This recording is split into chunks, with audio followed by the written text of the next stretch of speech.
তোমার রব কি বলে জানো?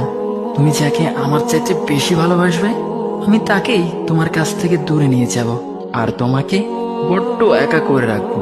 তিনি আরো বলেন, কখনো বলবে না যে তাকে ছাড়া আমি বাঁচবো না, কিন্তু আমি তোমাকে তাকে ছাড়াই বাঁচাবো।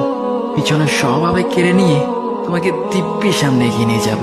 তুমি কি দেখো নি, ঋতুরাও যে 2 মাস পর পর বদলাতে থাকে, ছায়া দেয়া গাছের পাতাও তো শুকিয়ে যায়, আর যখন সবর হারিয়ে ফেলে তখন ঝরে পড়ে। কিন্তু তোমার রব তো ধৈর্যশীল ও পরম দয়ালু। তিনি তো সেই ঝরে যাওয়া পাতার ঢাল থেকেও সবুজ পাতা গজান। তুমি কি দেখছো না তোমার স্রষ্টার এই নিদর্শন? যে মানুষটাকে তুমি নিজের জীবনের চাইতেও বেশি ভালোবাসতে, সেই মানুষটাও একদিন অচেনা হয়ে যায়, তোমার মন ভেঙে যায়, এমনকি বন্ধুর শত্রুতে পরিণত হয়। আর খানিক সময় পর শত্রু বন্ধুতে পরিণত হয়। যে মানুষটাকে তুমি নিজের জীবনের অংশ ভাবতে, সে মানুষটাও প্রতারণা করে। বুঝি না, এত কিছু হওয়ার পরেও তুমি তোমার রবকে বাদ দিয়ে সেই মানুষগুলোর উপরই ভরসা করো, যারা তোমাকে প্রতিনিয়ত কষ্ট দিয়ে।